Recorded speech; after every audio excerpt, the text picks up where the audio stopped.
Transportation Secretary Sean Duffy calling out his predecessor after Pete Buttigieg posted, quote, the president wouldn't last 5 minutes as an air traffic controller. And after everything they've been through and the way this administration has treated them from day one, he has no business expletiving on them now. Well, Secretary Duffy responding, you are basically AWOL at the DOT. I spend my whole day dealing with your neglect and cleaning up your messes. Sit this one out.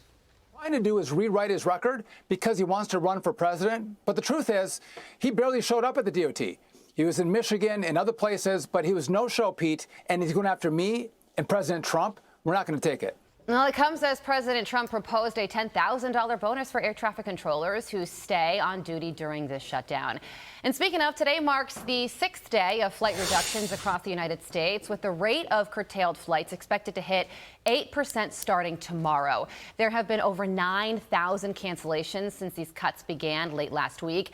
Airports and those making sure Americans fly safely, air traffic controllers, are being impacted, missing their second paycheck since the shutdown began.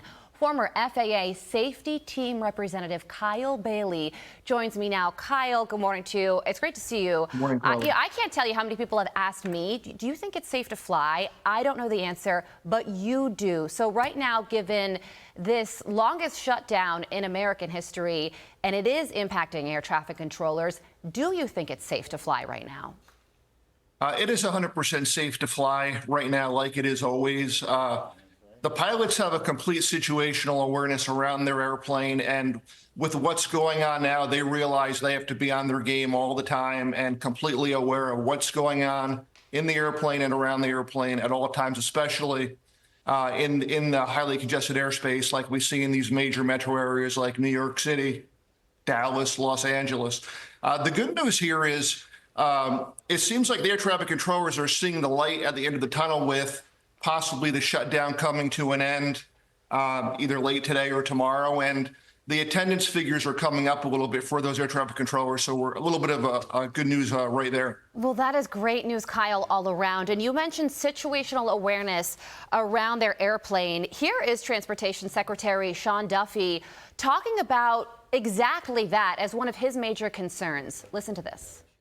I'm not going to give the exact numbers, but what I've told everyone is we saw what's called loss of separation. There's safe distances that airplanes need to maintain in the airspace.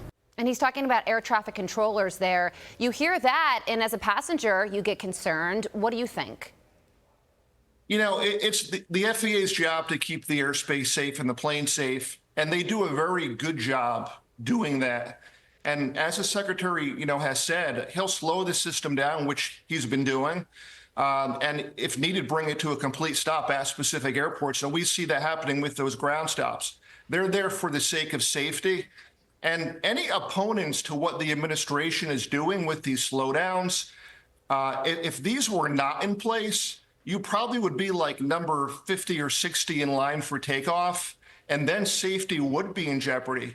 Yeah. But they're doing the right thing. And, I commend the secretary and the president for being proactive in this matter and, slowing everything down for the sake of safety. Yeah, and it is, really good news for these air traffic controllers and all the people who are working without pay that it looks like this government shutdown is about to end, because we're hearing that led to a lot of financial worries, loss of sleep. These air traffic controllers are overworked. And then as somebody who is a passenger, has never been in an air traffic controller station and seen what they're seeing, you start to think they're distracted, they're tired, they, may miss something. Is that true? You know what? I mean, there is obviously a higher workload, but these are professionals. I mean, the guys at these major airports, they've been there for a long time. I mean, just in the New York metropolitan area here, I mean, I've heard voices on the radio that I've heard probably when I was 16 years old, when I first loaded an airplane. So they've been doing it a long time. And I just want to say for your viewers who are watching, and, I do this practice as a passenger, for the holiday season, Thanksgiving, Christmas, try flying not at your typical hub airport like, say, Newark or LaGuardia, but kind of the smaller regional airports. I'm flying to Florida next weekend, and I'm leaving from Newburgh, Stewart, which is actually an airport that's like 30 or 40 miles away from Newark, where I usually fly out of, and there's less congestion there. It's, pretty much a more good relaxed Yeah. atmosphere. And That's good advice ahead of that busy holiday season so that people can plan accordingly. Kyle, thank you so much for joining us. That was really helpful. We appreciate it. Former FAA Safety Team Representative Kyle Bailey. We appreciate it. I'm Steve Doocy. I'm Brian Kilmeade. And I'm Ainsley Earhart. And click here to subscribe to the Fox News YouTube page to catch our hottest interviews and most compelling analysis.